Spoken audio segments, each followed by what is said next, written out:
That fresh produce stand there. That's a beauty. What do you listen to? My favorite murder podcast. Taggart and Torrance podcast. The produce stand. Fucking sexy.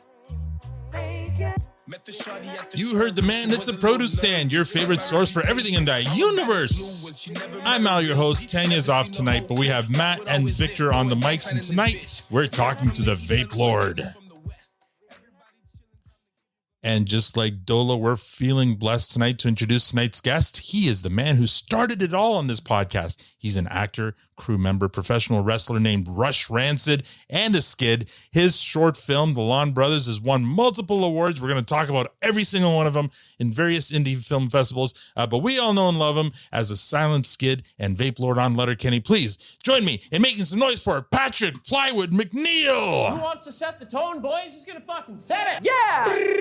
Whoa! Let's get on the go, boys! Yeah, on that, but I'm setting it.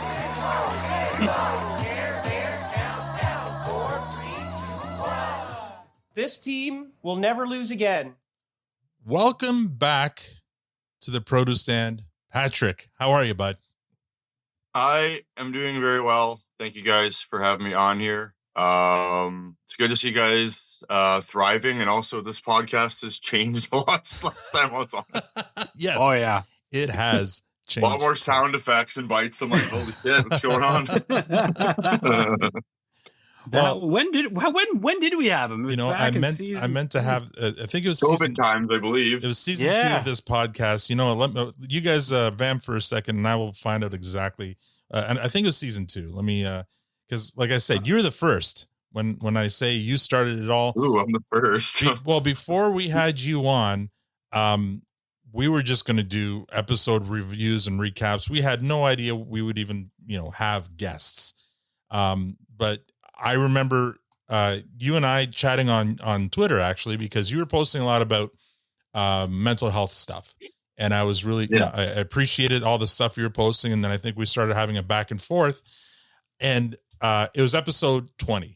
Episode 20 is when we had John, November 17th, 2020. That was 2020. That's like 4 years ago.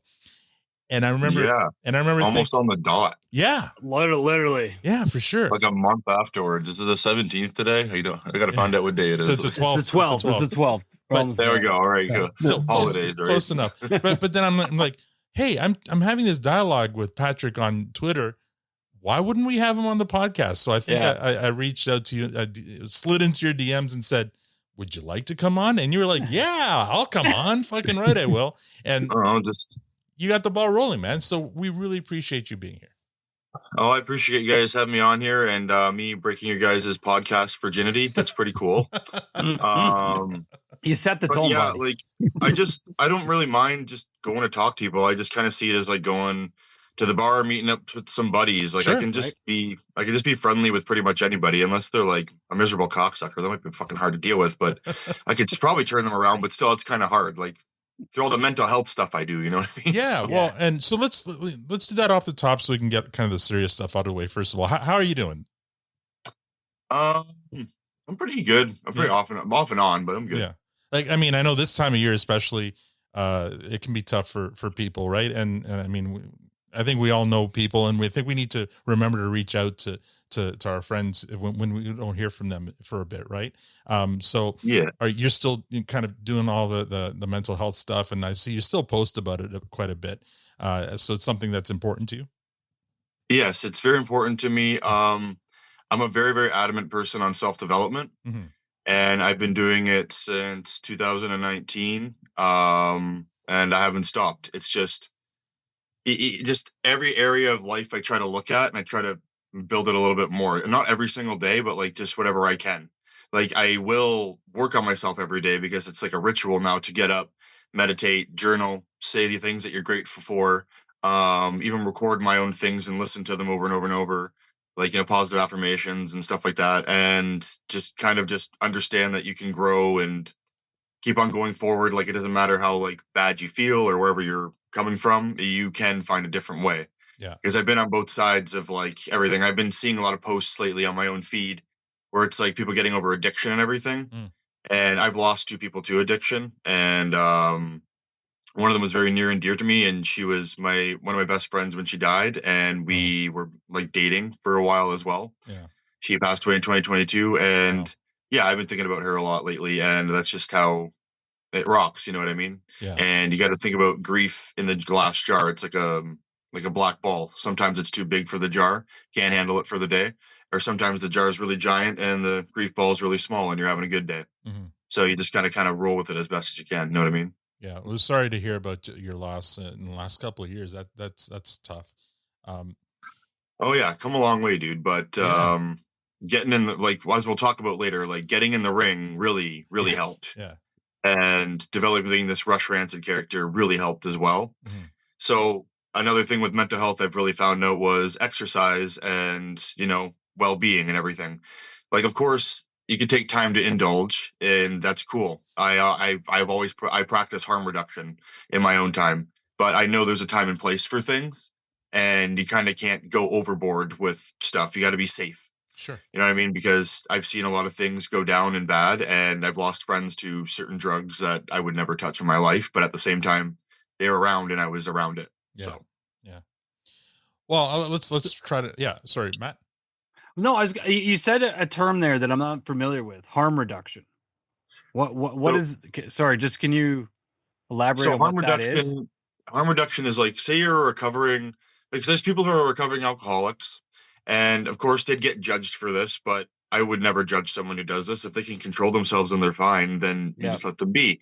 So harm reduction is maybe an alcoholic who would drink maybe 2-6 a day or something, and they were just overboard. Then they went to AA, and they got sober for a little while, and then they had like the relapse, and then they beat themselves up and all this stuff, and it's like a vicious cycle.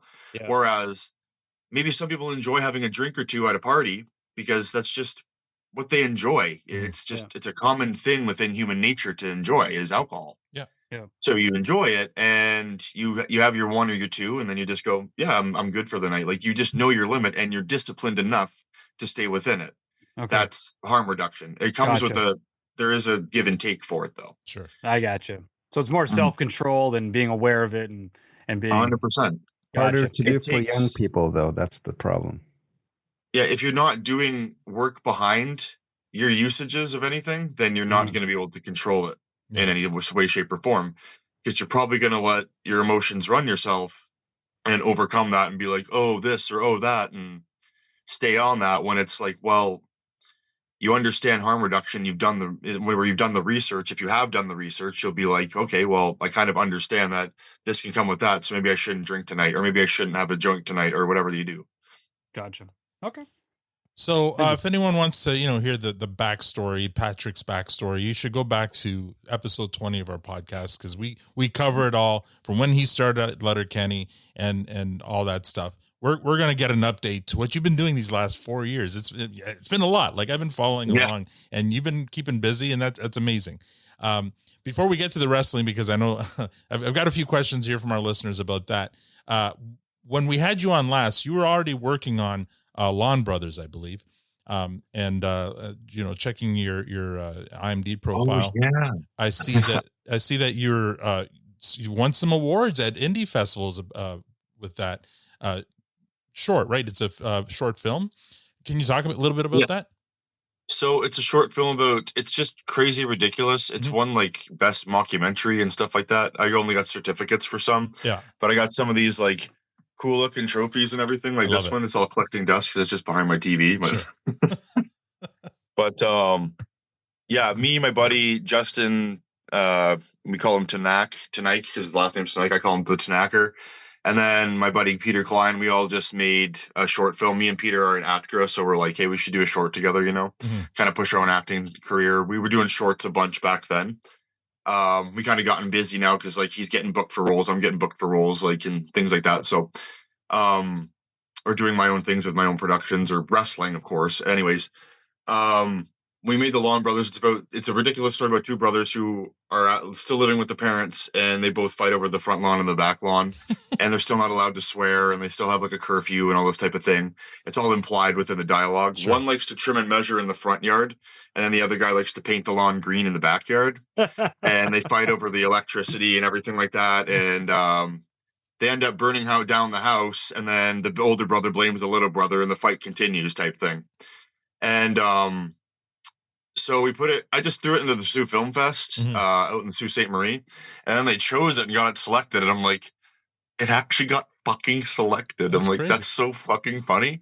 So then I just started throwing it in other places, and it's like we got selected for like this, selected for the festivals. And then we started getting nominated for different categories, like, first place in fucking best mockumentary, or best comedy, best short film, best whatever that we put the categories in.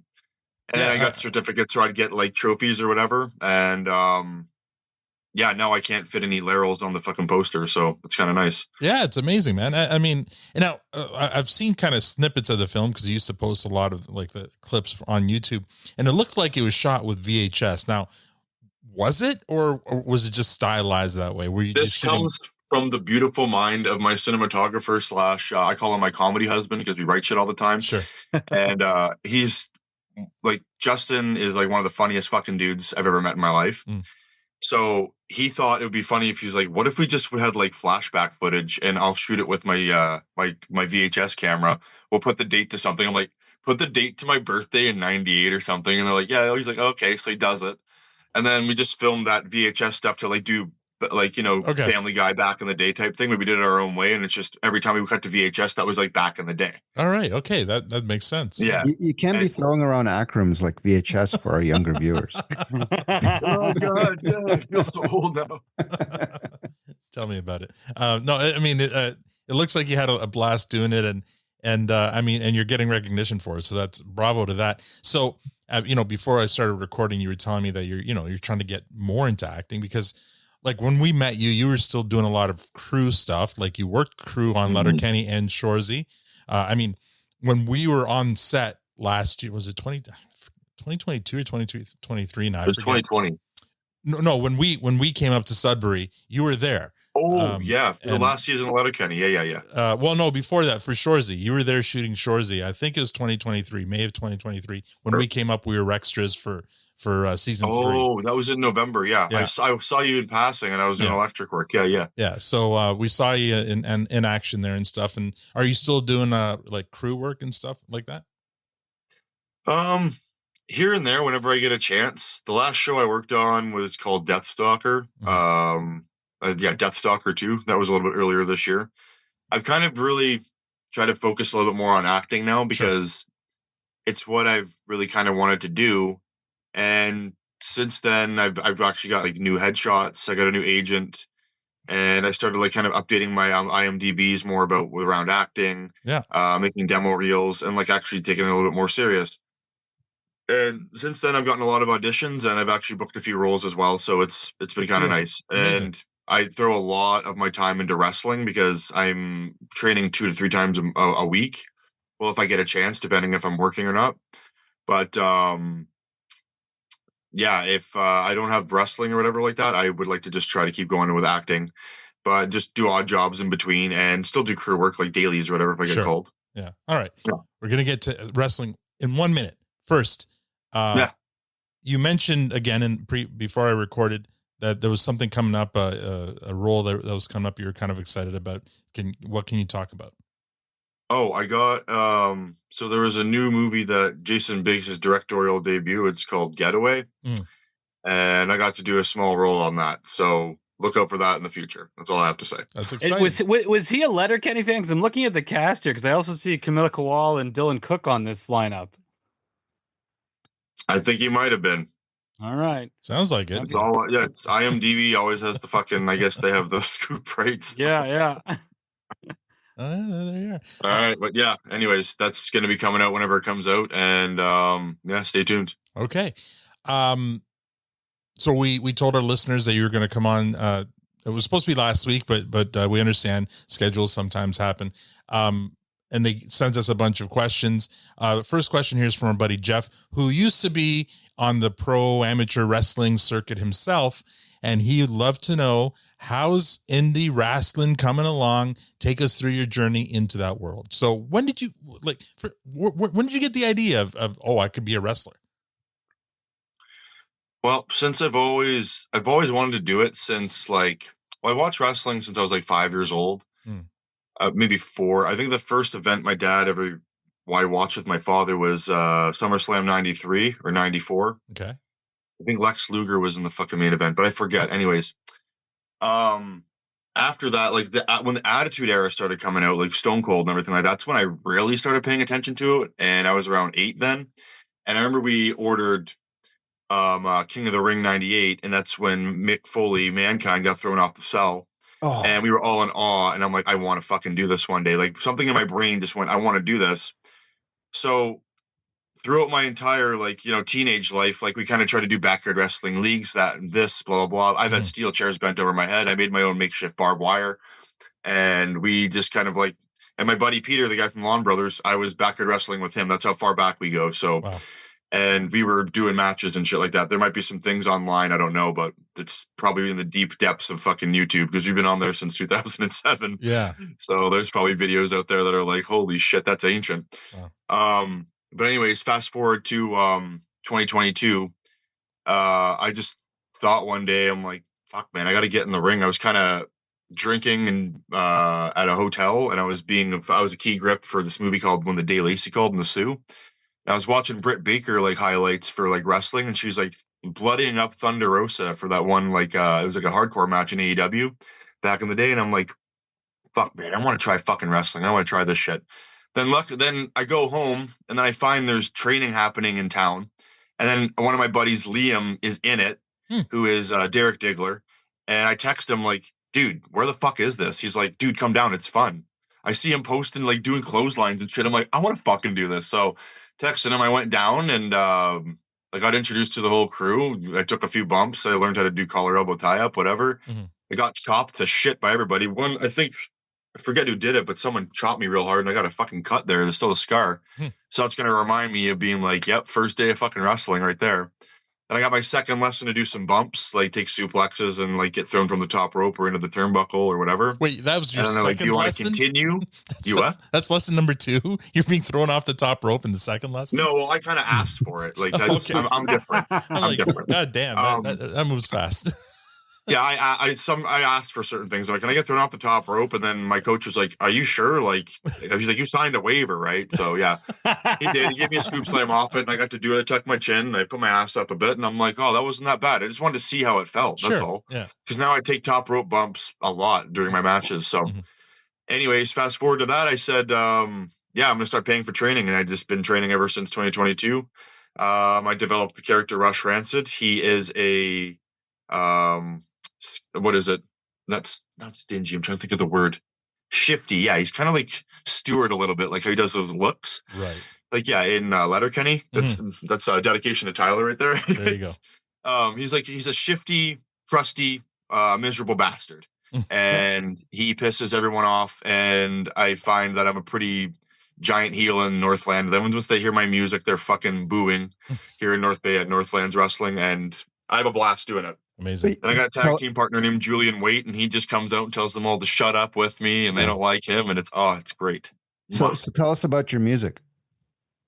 I come out to a band called Phantom Crawl. It's there's the song called Hex of Death. It's like really, really heavy metal. And I see sometimes some people in the crowd doing this, and I just laugh. So I think there's a band called named Rancid. Yeah, there is. There's a band called Rancid. Yeah. And there's a band called Rush as well. Yes. Oh, well, yes, but I don't know if that would work. You didn't have nearly enough confidence in that question, Victor. There might be a band called No, because I'm trying to think back to my 90s. God, I think they're from the 90s. Anyway, I'm just surprised by that comment. That's all I'm saying. So why Rush Rancid? What's kind of the meaning behind that name? You know what? I really don't even know. Two favorite bands. I was sitting there and I'm like, oh, now I'm a wrestler. The fuck's my name going to be? I started thinking, I'm like, blah, blah. And I'm like, Rush Rancid. And I'm just thinking of things that just roll off the tongue. And I'm like, rolls off the tongue. And then I just kind of threw it at my coach. He's like, Rush Rancid. I'm like, yeah. He's like, you sure? I'm like, fuck yeah, dude. And it's stuck. Like, I don't know.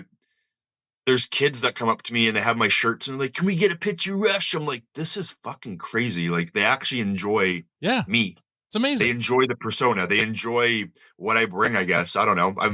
I've sold shirts. This is Mortician, but I sold shirts. I got these toques coming out soon. Very nice. And like I have my own merch and everything, and people buy it. They actually enjoy, and they enjoy the gutter dogs too. I think they just love to hate us. Sure. I don't know. Now on the name topic, our buddy Adrian here wants to know, he's a big Rush fan, so he wants to know what's your favorite Rush song and what's your favorite Rancid song. So do you have favorites? Okay, since I know them both, Yeah. and my cousin pointed that out too, and I'm just like, it's kind of weird because Rush Rancid, the character is kind of like it. Okay. Rush is kind of mellow and everything. The band, like do do do do do do do do, right? Like, you know, 30-minute drum solos. Yeah. Well, Rancid's like fast. Yeah. So he's kind of cross-wired the character, right? Mm-hmm. So my favorite Rush song would be, oh, that one's hard. The Twilight Zone, I think, maybe. That's a good one. Oh, okay. From 2112. Mhm. And then favorite Rancid song. Just because I just thought of it, Red Hot Moon. I thought it was Under the Red Hot Moon. All right. Those are great picks. Our buddy Zach, who's on the live stream, says Mick Foley dedicated his entire body to the sport. I mean, do you fashion yourself kind of a Nick Foley? You like the extreme, or the blood and the stunts and stuff like that. Do you like that, or what kind of wrestler would you say you are? I'm an all-around guy, but funny you bring that up. I have a death match on March 1st at the Germania Club of Hamilton for Canadian Death Match. 2 p.m. bell time, 1 p.m. doors. March 1st, 2025. Come on out. First, and tickets are on sale right now. That's amazing. I may have to try to come out to that because I think I might come too. Yeah, you could bring your come on boys out and then take pictures of me when I'm all bloody.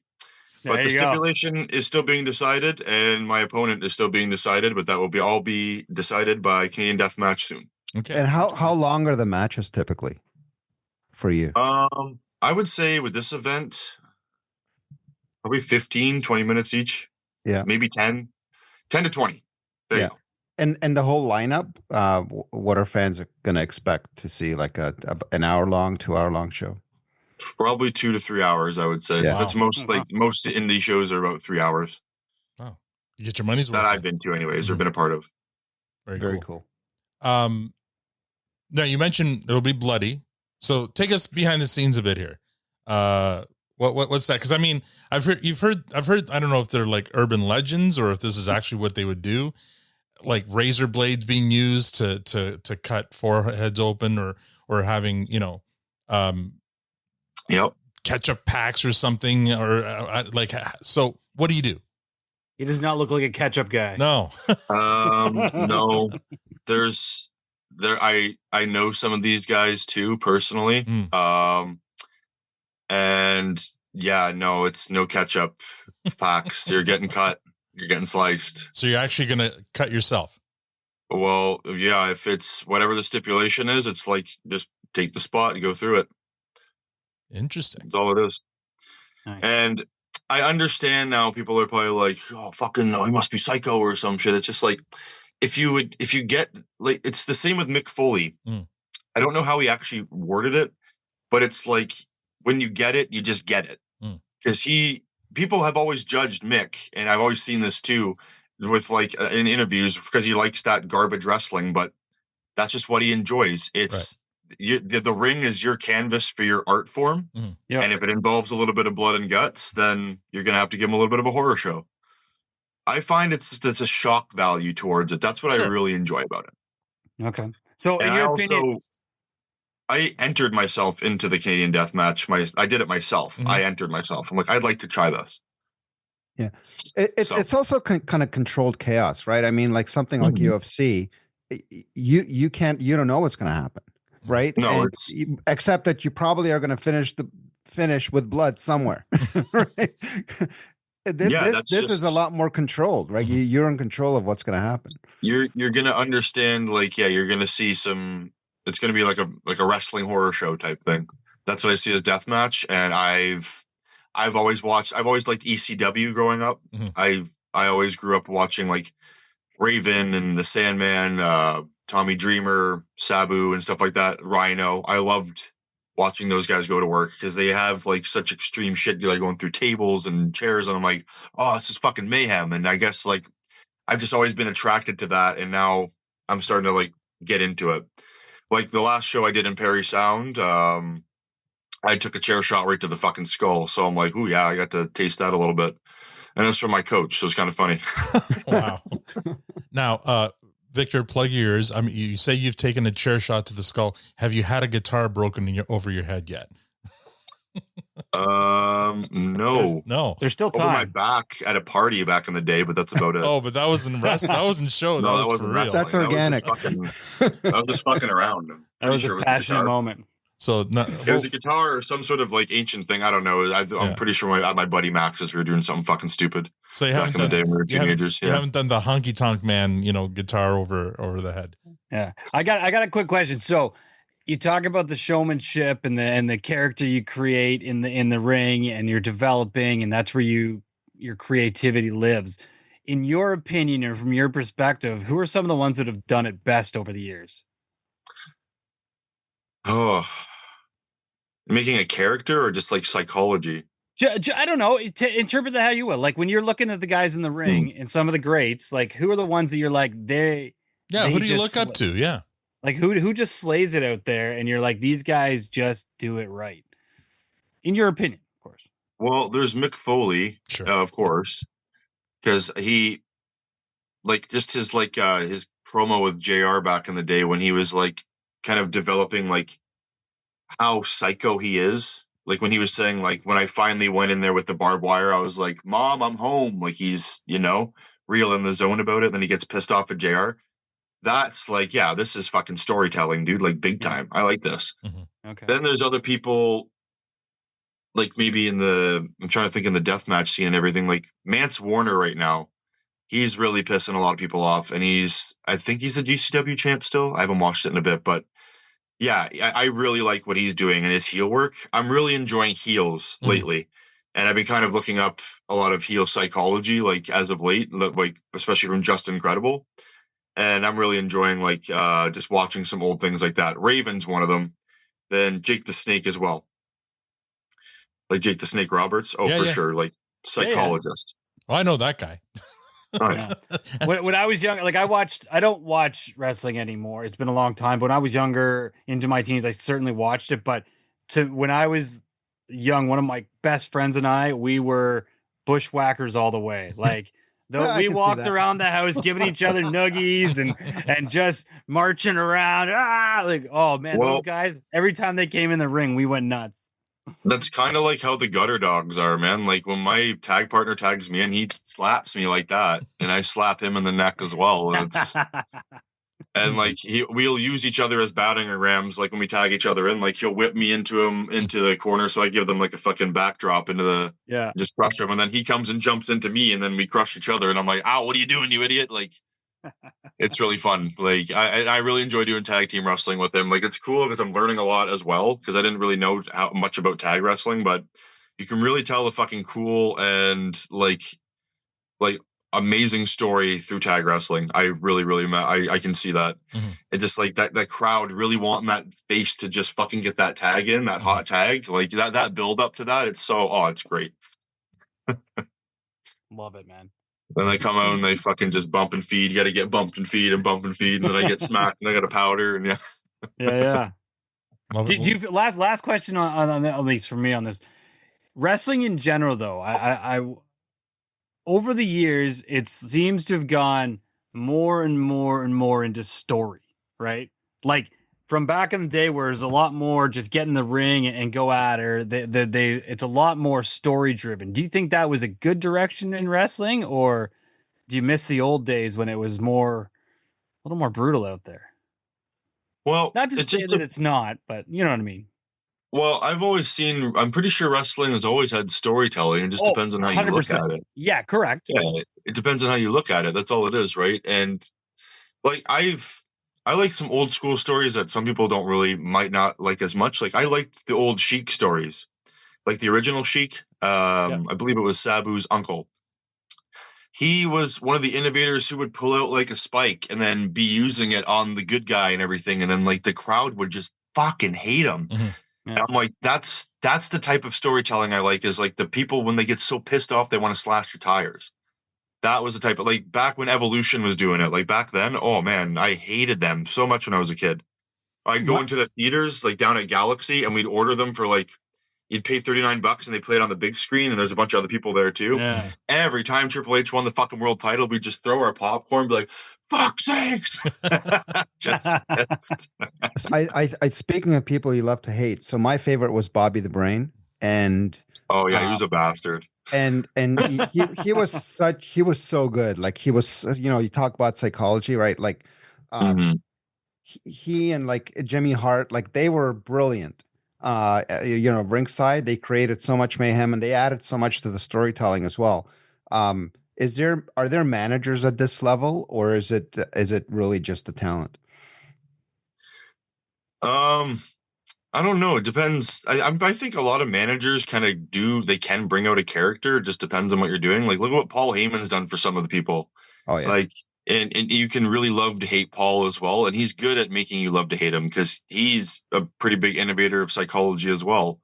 Like, I'm pretty sure he told like Justin Credible back in the day how to make him be a better heel. And he'd say, like, hit a guy 3 or 4 times and then let him recover for a second. And then when you look him straight in the eyes, tell him to come and give you one right over here. Then you duck it and you rake his eyes. Then that crowd fucking's like, what a piece of fucking garbage you are. You just build that heat. So I don't know. I think a manager, depending on where they stand and where they can be with the character, like, they can really bring out either their face or their heelness. Whenever I think of Bobby the Brain Heenan, I think of how, like, no one was better at being thrown around the ring as that guy was. Like, I don't know how he did it. Like, he looked like a rag doll being thrown. That's like a big thing of being a heel too, though, is making the face look amazing. Yeah. You got to make them look fucking great. Oh yeah. Like, when you're taking an ass kicking, you don't want to be like sandbagging. You got to show vulnerability. You got to be like, no, please, no more. Like, you got to. But this guy was like a normal sized human compared to the wrestlers. And they were just like throwing him like a basketball, and he would like, it felt like he would just bounce off the ground and pop back up just to be thrown again. It was incredible. I mean, and he didn't seem that young. Maybe I was just a lot younger than he seemed old to me, but that guy took a lot of punishment. Kudos to him. He did. It sounds to me like you cherish being the heel. You love, riling up the crowd. Has there ever been, because you've been doing this now, a couple of years, right? Yeah. Has there ever been a time where, somebody in the audience maybe took you too seriously and maybe got a little too pissed at you and maybe took matters into their own hands? Not so much the matters into their own hands, but I do remember, like, when I came out for a tag team match a few months ago. I think we're against the Blue Chips. We're kind of in a heated rivalry with them. Blue Chip prospects, Slater Jacobs and Adam Smasher Parks, as they go by. And we came out, and I said, shut your pumpkin pie holes. And I said a few like crude things. And I think I called them a bunch of Northland idiot marks. And then I told one guy behind me in my corner to shut up. And then his friend goes, you don't tell my friend to shut up. Hey, Rush, I'm talking to you. And I'm like, I'm talking to you. Kiss my ass. Mm-hmm. And then he started standing up and doing this. And then I saw in the corner of my eye, they're still trying to like pull him down to sit down. I'm like, just watch the match. Yeah. Cause like, we're just starting. Like, Julian hasn't even tied up with fucking, I think, Slater first. Yeah. I'm like, we haven't started yet, dude. Relax. That's how riled up I got this guy. Wow. At the start. And then when I was in Oshawa, I came out and people were like, yay. They were saying like, yay, yay. And I came out to heavy metal. I'm like, don't cheer me, you dumbasses. Like, go back to the freaking, I said, go back to the mall where you came from or something. And I just was like, you guys are all stupid, threw water at them. And then I dumped it all over my face. And then the announcer said, this is Rush Rancid. And I'm like, finally, announcer gets it right. And I'm going to pose for the crowd over here because only I can see them. And it was nobody. And they're just booing me. And I go over there in the corner and I do my stance like I'm waiting for my opponent to come out. It was a guy named the Omen Tom Robichaux. He's actually a good buddy of mine. I've known him since kindergarten. Like, I was sitting in the corner and the kids are like, you look homeless, you repel women. And I look over, I'm like, you look like you're an abortion survivor. And then like the dad went,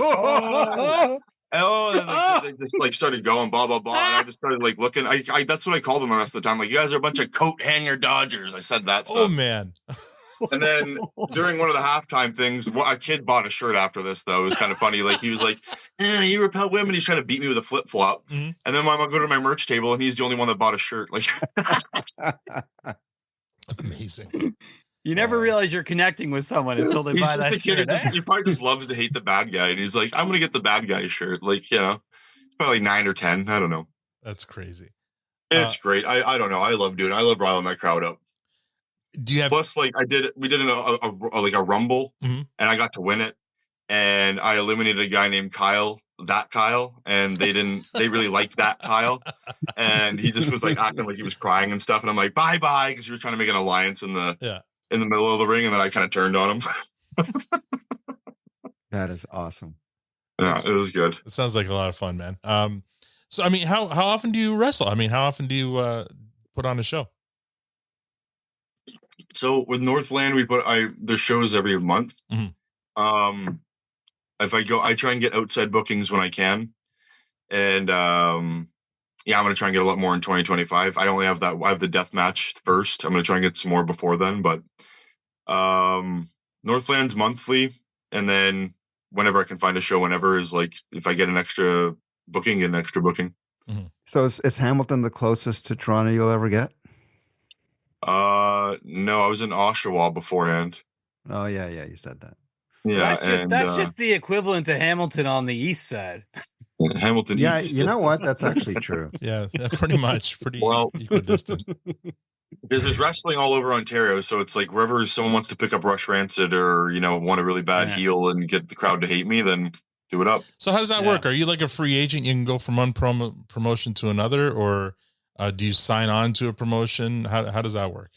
No, you just reach out to the I'm just trying to reach out to promoters or reach out to other people or just connect with anybody who can hook me up with someone and then talk to the right people and get a booking.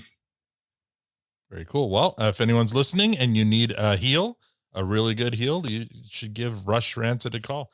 Triple H, if you're listening. Yeah, Triple H. Yeah. Hey, we know a guy that knows. Trips. What's oh my God, Guggen? I'm forgetting his name. Huh? No, not Guggen. Oh my God, I'm totally blanking on his name. Anyways, it'll come back to me. Sorry, I'm lost. Or Stu Stone. I know Stu Stone. He's right now producing all the Dark Side of the Ring documentaries on Crave. He's on the road, like interviewing all the old wrestlers and stuff like that. I've been trying to get him on. The dude that knows Diamond Dallas. Oh, I met Andy Appel, the guy who directs that show. What's it called? Their Dark Side of the Ring. Yeah. Yeah, he was shooting. I think he was shooting Deathstalker. Yep. Mm-hmm. Okay. Yeah, you're right. Talking about Brian. Good dude. Brian Tan, who he went on the DP yoga diet and lost a ton of weight and got all fit and stuff. So that's we've got some connection. It's hilarious because I didn't think I had this much connection to wrestling. I've been trying to get Stu Stone on to our podcast because I think some of our listeners would love to grill him with all, like he's interviewed them all. Like you talk about Sheik, he's interviewed the Iron Sheik, he's interviewed all the classics. Crazy. That's dope. Yeah. So I'd love to have him on one of these days. Anyway, if we can move away from wrestling just for a bit, let's talk Letterkenny because it ended last year, and it's funny, we didn't know at the time, but when we did finally get to Sudbury, we basically arrived the day after you guys wrapped the last day of shooting. I think you guys wrapped on the Thursday. We arrived on Friday. Literally, like we got to record on the set. They still had shit out. They hadn't put anything away yet. We didn't know at the time because they didn't tell us. We kind of had some inklings. But anyway, talk about, first of all, when you heard that it was going to be the last season, how did you feel? Oh, I just didn't think it was real. I was just like, I think Jared's just muffing around or something. Like, but it was. And actually, I got something. I'll pull it out soon. I'll grab it. And not that. I'm just joking. I just got like not that kind of show. Not that kind of show. That's for my OnlyFans. Yeah. OnlyFlins. No, I got a cool gift, and I'll grab that afterwards. But also this nice little plaque in the background. It's, I love that plaque. Because I forgot there's a phone. Yeah, you can see that there. It's pretty dope. Awesome. It's a frame poster of all the Letterkenny seasons. With come on, Jared, we want one of those. Yeah. And then I got what was it there? This I got the last call sheet that I was on. Mm-hmm. That's cool. What was it? I'll pull it out there. This here. That was pretty cool. How did it feel to finally have a line in season 12? Oh, dude, we had like one or two little words, but like having lines was pretty fucking stellar. Yeah. I don't know. I enjoyed it. I enjoyed it for what it was and like who Connor developed to be. Mm-hmm. I know some people see the characters as one thing and other people see the characters as another. Mm-hmm. But like for what it was, I'm just fucking grateful I got to meet all those beautiful people on that set and just change my life over the past 8 years. Like another reason why I got into a lot of mental health stuff is because of that show. Like I'm like, I kind of just want to be better because like I seen everyone else trying to better themselves in their own lives. And I'm like, how come you're not doing that, man? Because I was not doing very well for myself. I was like really like pounding alcohol every night, just smoking fucking 2 packs of cigarettes. Like just like, and I'm diabetic too. Right. So and that's just not good for anything. Like right nowadays I'll have like a drink or two or whatever, but it's like, you can't be fucking going down that road. There's a way better life than that. The last day of shooting, can you talk a little bit about, how everyone was doing and how you were doing for that last day? The last day of shooting, yeah, it was very, very, like, very awesome, but like still like just a little bitter too, because it's like, yeah, we're never gonna see any. Well, at the rap party we saw each other. That was a fun time. But yeah, last day of shooting, it just was very emotional. Yeah, everyone was going around and just a lot of hugs. A lot of really long hugs for some people. Sure. Even with me too, I was just like, damn, like these group hugs was a part of. I'm like, damn, I've never been a part of something like this. This is really, really fucking very close to my heart. Yeah, and we can certainly attest to some of the comments you made, even on the original interview back in 2020 there, about how it was really like a family, right? Every single individual we've had on from that caster crew since your interview have all reiterated the exact same tone, that it was like a family. It was like summer camp. We all just loved each other, had a great time. Like it was weird. It was amazing is the right way to see that camaraderie and that vibe across the board. Yeah, like, I know everybody has their own connections and everybody within the whole Letterkenny universe as cast, even crew. Yeah. Like they might all still catch up and whatever like that. But when Letterkenny happened, it was like we can all guarantee to be in the same room. We can all hang out. We can be there. We can set up something or, go disc golfing with the skids or, go all see a movie or go down to, the doghouse and have some wings. And, that was fucking dope. Yeah. I remember that one day, like almost the whole cast went out and it was the day that I got to act with Jonathan Torrens. Who played Noah Dick and everything, and everyone was there, and I was just like, man, life is fucking dope. Like, life this is awesome. my life right now. Yeah. This is my fucking life. This is amazing. So I'm very grateful that I got to be a part of all that and get to share all those memories with all those beautiful people. Good for you, man. Did it feel, was it maybe the impact a little less because you did go on to kind of work on Shoresy, although not this time, not in front of the camera at all, but you were still, part of that crew.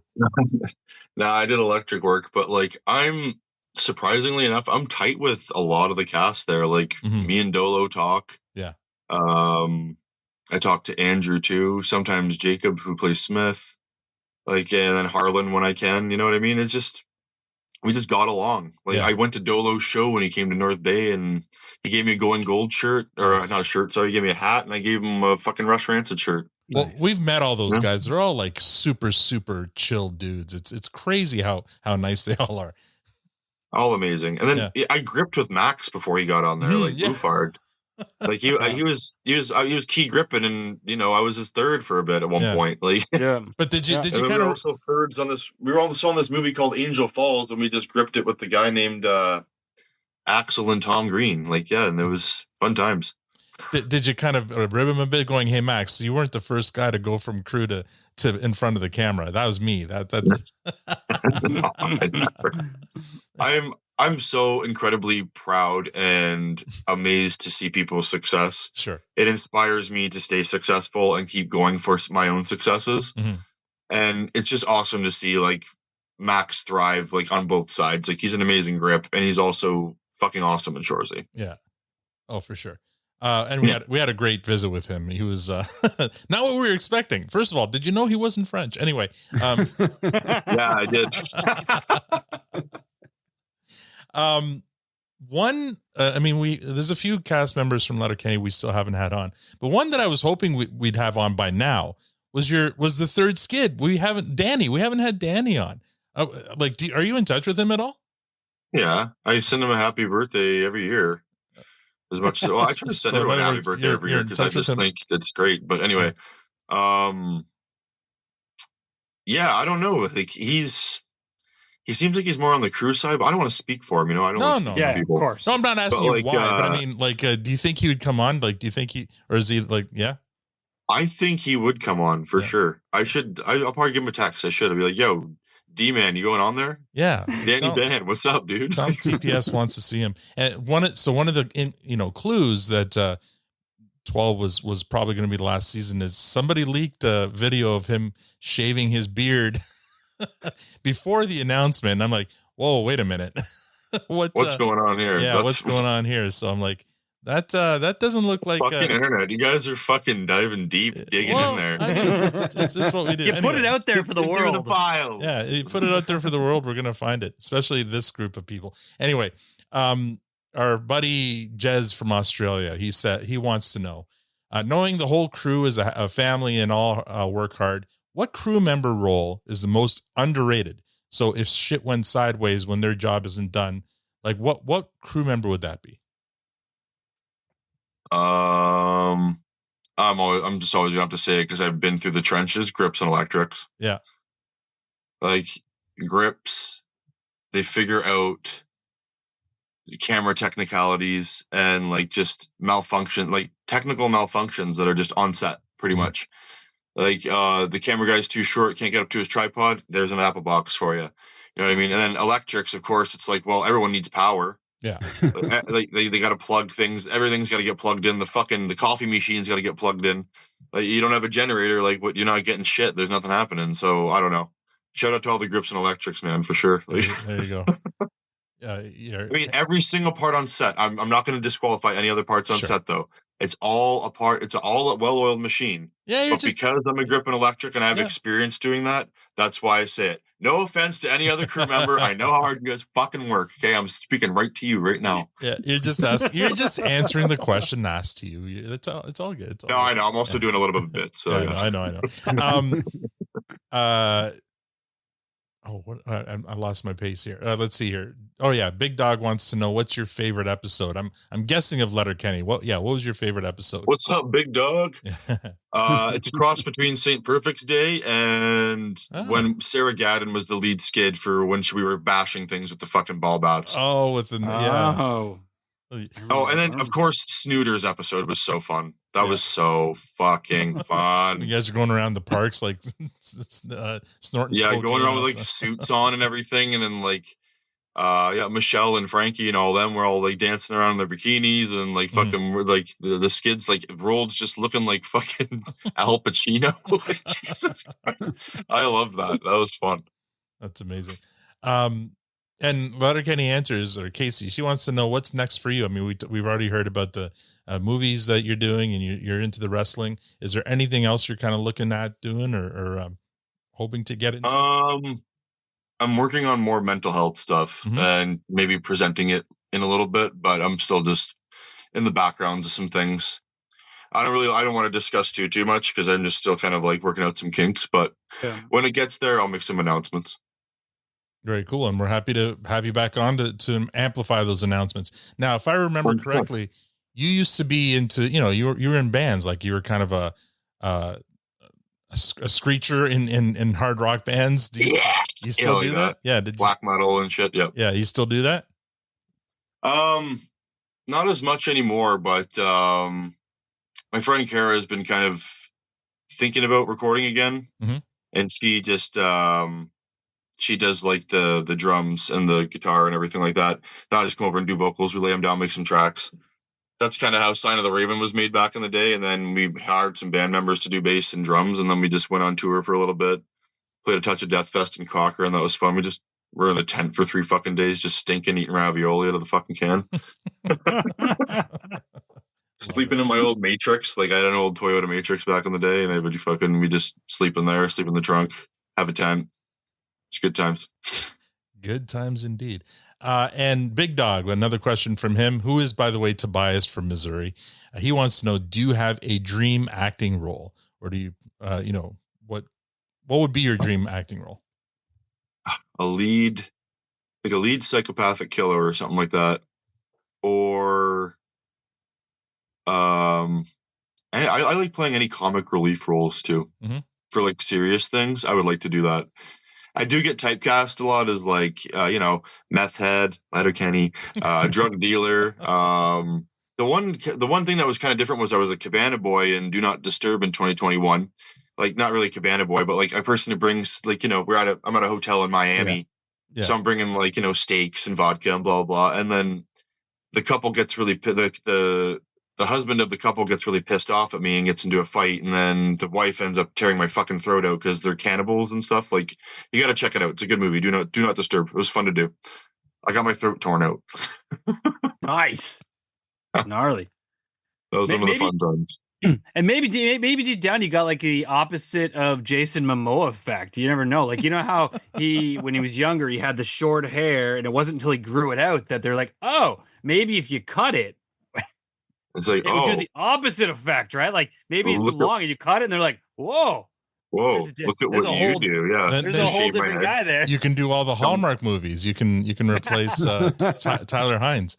Yeah, Haggard what is it? Haggard Hallmark Heartthrob. That's what it would be. Yeah, I love it. The Triple H. There could be a wrestling Hallmark movie out there. You never know. I bet you there is. Guaranteed there probably is. And it's the same storyline. Girlfriend crashes into something, finds out there's a wrestling match. The wrestling guy's hot. They go to Christmas together, get a dog. Till the end. You just wrote it, yeah. The Big Show probably has done that. I'm just joking. So I've worked on a lot of those Hallmarks as well. Yeah, I bet. And then I've worked with Tyler Hines as well. And Tyler's a fucking beauty. He was great. We didn't get a chance to, but we're going to go to the skate park together. He got a little bit too busy. Yeah. There's another guy. Yeah, he's a good skater, actually. He's really good skateboarding. Oh, yeah?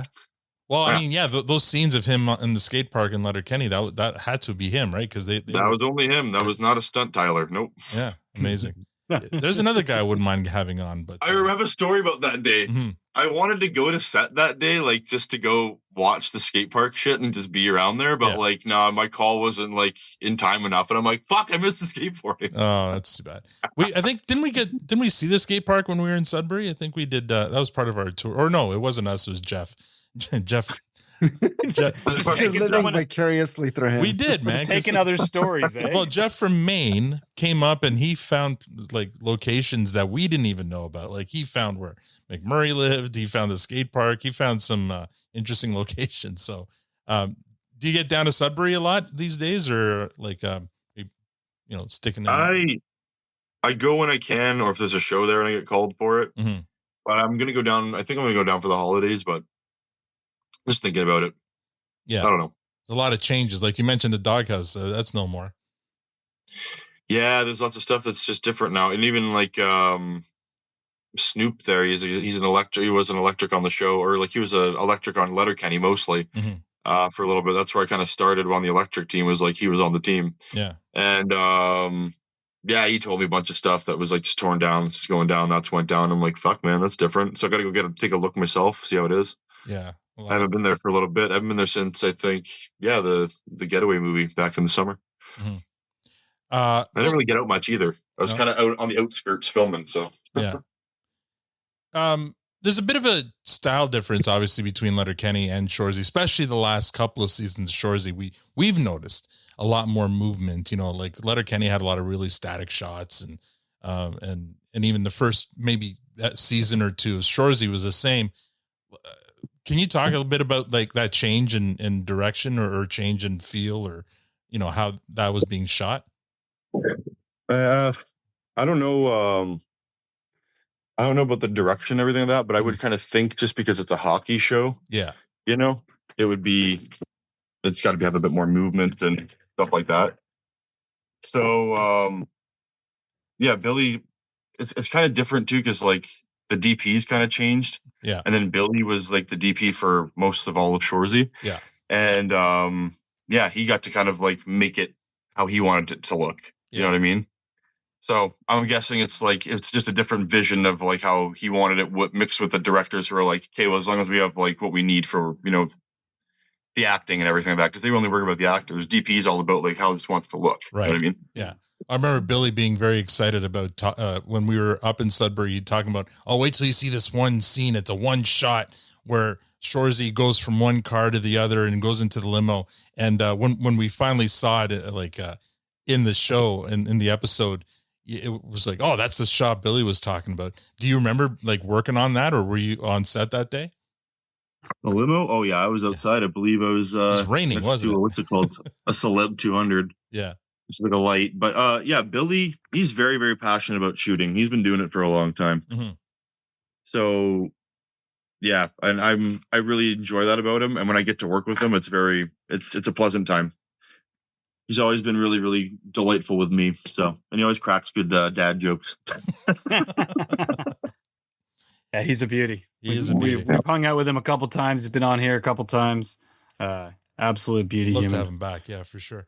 All right. Well, Matt, do you have any other questions for Patrick? No, man. I'm just really happy to see you, man. It's as Al said at the beginning, man. You really paved the way for our own show, and we always appreciate. We've always thrown back and been appreciative that you gave us the time 4 years ago. So it's nice to have a full circle moment here, man. Dude, it was What's that? No, go on. Sorry. I didn't mean to cut you off. It's my ADHD. Yeah, no, it's totally fine. And I'm happy to see that you're always taking care of yourself. I love that message. I remember you talked about that back then as well, and you're continuing to put yourself in front and center. And I don't think enough people talk about that kind of shit. So I appreciate you opening up and really making that part of your persona. And I think that's really important, and people will connect with that. All that to say, with the wrestling shit, if it's coming to Hamilton, Al, we gotta go, man. I want to come and see this death match in Hamilton if we can. I think it'd be a fucking blast. Oh, it'd be fun, yeah. And I want to see you do your thing in your work and just throw down, man. I'm ready. And I want a picture of you throwing Victor into the corner turnbuckle. Oh, yeah, full of my own blood. Yeah. Kisa would like to see that too. Yeah, I'm sure. Yeah. Oh, this was the thing that we got for the last season. Oh. It was the yearbooks. Yeah. And then a bunch of people got to sign it and stuff, like we were in high school. Yeah, high school. So I thought that was really cute. I wanted to show you guys that shit. That's amazing. Is there any one of those messages? Read us an excerpt that you can read to us, like that you're not, Okay. Here's one from Canatio Dio. Yeah. Patrick, you have always been a ray of heart. And then it says light. When I think of Letterkenny, don't change. What did Tyler write here? Okay, he said, what a pleasure getting to know you over the years. Never stop being you. I don't know what I'm going to do without my Skid brothers next year. These have been some of the best summers and months of my life. I love you, buddy, and I'm always here for you. Can't wait to see what your future holds. Skid life, horns up, Tyler. Yay. Amazing. That's awesome. So, like, yeah, it's nice to kind of, I have that too, like near my gratitude journals and stuff. And like, sometimes I'll just read that and it just uplifting shit. You know what I mean? Good. Mm-hmm. Yeah. Stay positive, man. There's not enough positivity out there, and keep being that. Yeah, 100%. No, I really believe that you can just develop better and have a fun time doing it. You can still have a good time without like, abusing yourself or, going down a fucking certain road or thinking that you're not good enough or that you can't be loved or you can't be cared about. It's just, I'll tell you one thing, positive affirmations go a goddamn long way. That's all I got to say. Mm-hmm. If you repeat them all the time for like months and months, like I'm telling you, you'll start changing and you'll start feeling a lot different. Okay. That's just, but you got to be dedicated and you got to have a discipline for it. If you don't discipline yourself to do it, then no one else is going to hold your hand, man. No one's coming to save you. You know what I mean? Yeah. It starts with you, right? 100%. And it ends with you always. Yeah. Starts and ends. That's one of the coping mechanisms that helped my daughter. During COVID, she was going, in post-secondary and the world stopped for her. And, It was very hard, and definitely that was one of the coping mechanisms. Is every day write down 3 things that are positive in your life, and focus on that. And it could be the smallest thing in the world. It doesn't have to be, something huge. It's just the fact that, hey, I can pick up a phone and talk to my parents. You know what I mean? Like it could be anything, and it's just so important because if you don't focus on the positive, the negative is going to fill you up. And it's just so important. So so awesome for you to continue to push that message forward. Dude, my heart goes out to your daughter too, because that must have been fucking tough going through that during post-secondary, like high school. So, and I can only imagine that because when I went to high school, I fucking hated it. So I was just like, I didn't really appreciate it that much. And that's where some things kind of happen, you know what I mean? But if I didn't go through all that bullshit and I didn't have my own heartaches and hardships and bullshit and junk and trauma and whatever, I wouldn't be the guy I'm right now that talking to you and who can actually be open about it. Because if someone wants to judge me on it and be like, yeah, or something, I don't fucking care. Like, that's you, dude. Then you obviously have some unhealed wounds and you're trying to take it out on me to make yourself feel better. I understand that. You might one day. I don't know. Yeah. I try not to let a lot of things bug me, and I advise a lot of other people to do that too. Like, try to worry about yourself. Yeah. Yeah. Like, I don't know. That's Focus a on hard the laws and things. But that's a hard one for so many people to ignore the negativity coming at them, right? From anybody. It's just like so many people naturally take offense or take things personally. It's like at the end of the day, that none of that matters. It's all like when your kids are like Is that all sticks and coming to stones, the? right? Ask yourself this: is it coming to the grave with you? Like, is that all coming in there? It's exactly. Yeah, it took me years. Is it a thing of mass that is being buried with you? You know what I mean? But Like that's it's with negativity though. Like you put a positive person in a negative room with 5 people, they'll become negative. Yeah. So that's why positivity is so hard to keep on top of, because it's an everyday practice, but it's not a practice that's linear. It's Al's practice. It's Pat's practice. It's Jeff's practice. You know what I mean? Like it's Matt's, whatever. You do your own way. There's no like, hey, here's your mental health shirt. Hope you fucking like it. That's not how it works. Yours has to be, I can be uncomfortable and comfortable within my own regions and legions. Yeah. That's how shit works. Yeah. But that's the key, man. Like you can't control how you feel. Like it's like, oh, why are you feeling this way? People don't choose to feel a certain way, but what you can control is your actions. You can control your actions. And the fact that what you said earlier, writing down things that are positive in your life, that's an action that you do. And you're activating your brain to think differently. You can't control how you think, but you control your actions. If I can give a little bit of advice here for what I've always been through, is when you're feeling something negative, how about instead of judging it, sit with it. Just let it happen. Yeah. Let it happen. If you feel like you got to cry or something, shed a fucking tear. You feel like you got to throw up because you're having so much anxiety, go throw up in the toilet.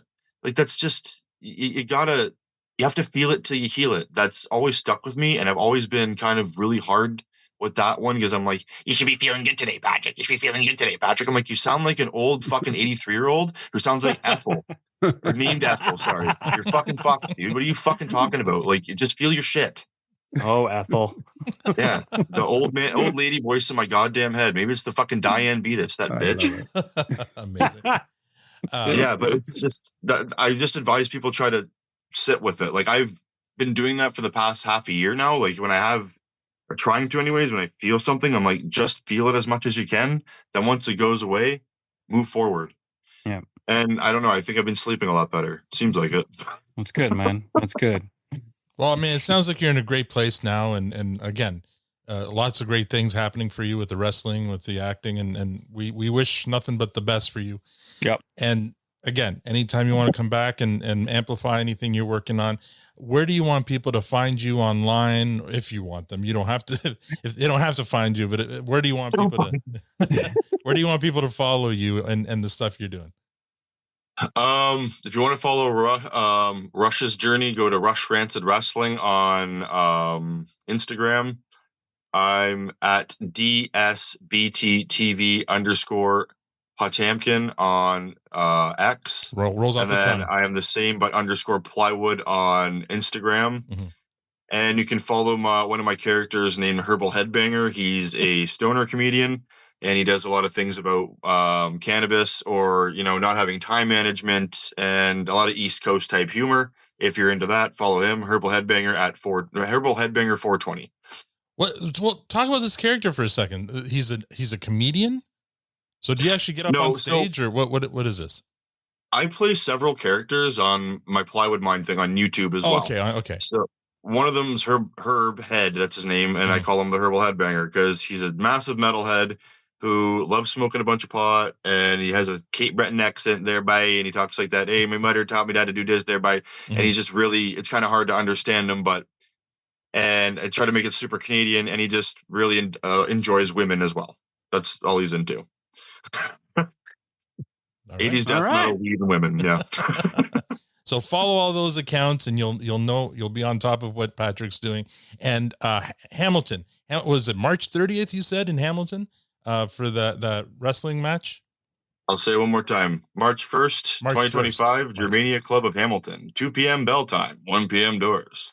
Be there or be square. Amazing. Thank you so much, Patrick, for your time again today and for coming back on. Victor, Matt, do you have anything else before I play us off here with some Dolo? Yeah, sure. Why don't we throw a fun, since you're passionate about wrestling, I'll throw you a fun wrestling question. So, obviously you said you love the indie scene. That's where you can get down and dirty, get all the, the razors out and all that stuff.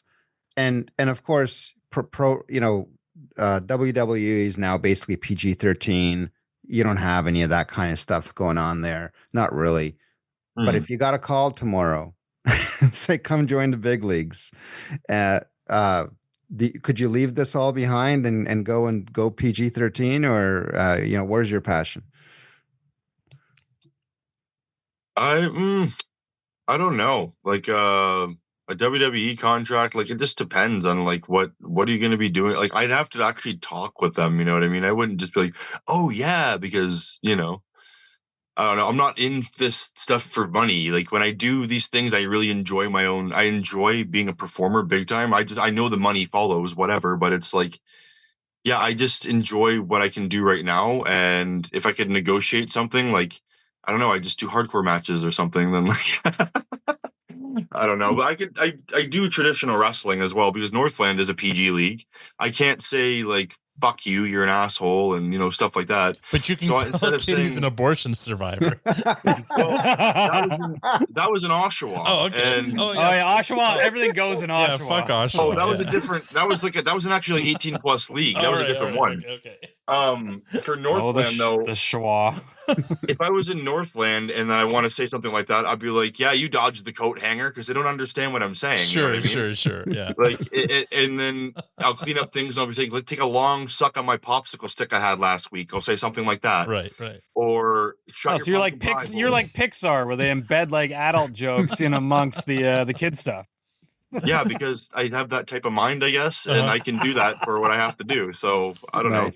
Amazing. And then when we're at the merch table, me and Julian, like we just put on like a little live comedy show. Like he's stealing my money from my merch that I'm selling. I'm like, you don't have merch yet? Stop stealing my fucking money. I'm like, oh, I can't swear. Like, you know what I mean? And like I like censor myself, and then everyone laughs. I think it's funny.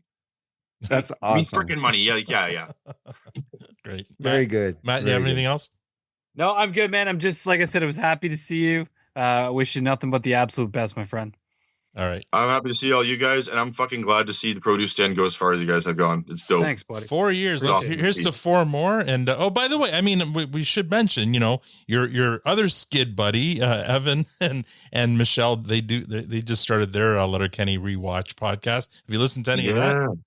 Yeah, Spare Parts. Check it out. It's good. Yeah, absolutely. I've seen a few, and I've seen the clips. They have a great chemistry, both of them. It's awesome. For sure. Yeah. If you want to stick around to the after party, there might be a couple of our listeners who might want to, chat with you like directly. But I'm good to go. I'm here. All right, I'm good cool. to go. I'm gonna play us off here with "Gone Gold" by Joe Dolo. That's an awesome song. Une fois. Une fois.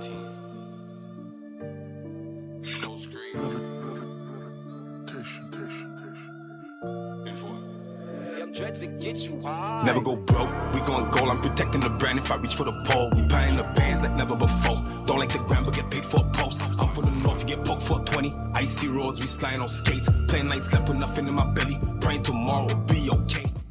That's all we have for this episode. Next week on the podcast, we're going to get into the holiday mood with a rewatch of the Letterkenny Christmas special, Three Wise Men, with our buddies Cassie and Gord. So if you'd like to support the podcast, become a patron or tell a friend. Also follow us on most social media outlets at ProtestanPod. Thanks for joining us. Now we're going to go hang out with our buddy Plywood at the after party. On behalf of Patrick, Victor, Matt, and myself, thank you for listening and have a great week.